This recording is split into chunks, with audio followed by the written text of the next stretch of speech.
mga bata, yung mga anak namin, pa, anong gusto nyo sa inyong birthday? Hindi siya sumasagot. Ninulaan ko na lang. Sabi ko, gusto mo magkaroon ng birthday party? Tumangulang. Saan mo gusto? Hindi rin siya sumasagot. Nanghula na naman ako. Gusto mo sa P2 Farm? Hindi rin siya sumagot. Pero tawa lang. Nangulang siya.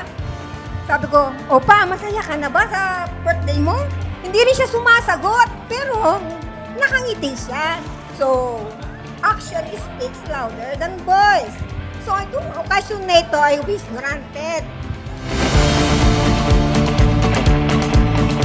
Okay, without further ado, akin po tinatawagan, let's give a big round of applause to our birthday celebrant, Mr.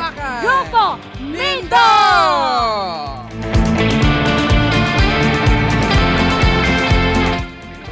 Happy ako para sa'yo kasi umabot ka pa ng 70. Sana all! Thankful kami, grateful kami, mga anak nyo, sa mga sakripisyo nyo, simula kaliitan namin hanggang ngayon. Ano reaction ni Lolo Rapi nung pinanganak si Mama? Ano? Rafi, happy.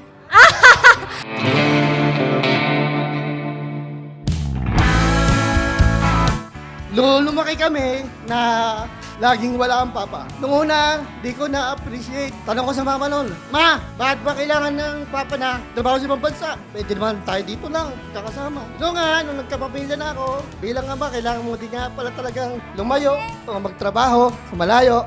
At doon ko naintindihan kung bakit kailangan ng papa na magsakripisyo para sa amin.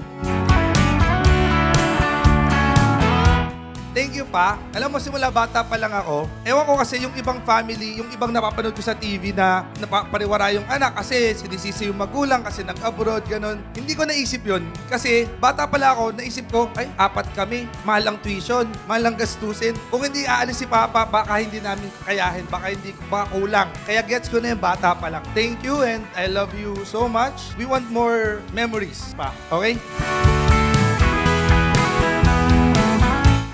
Happy ako na still kicking and alive.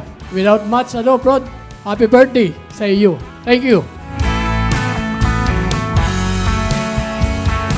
Nung bata ako, hindi ko po talaga siya kilala. Ang alam ko, dumadating lang siya pero aalis din. Pero ngayon, okay na.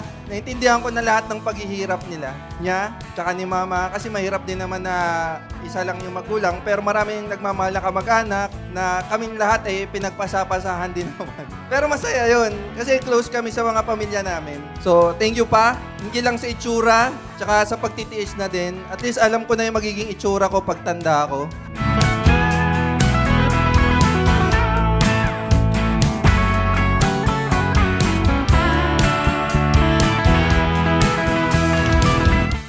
Ako po'y labis na natutuwa at kayo'y dumalo sa konting kasiyahan.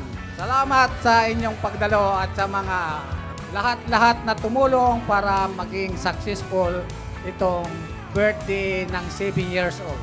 At sana'y umabot tayo ng grade 2 para meron na naman tayo.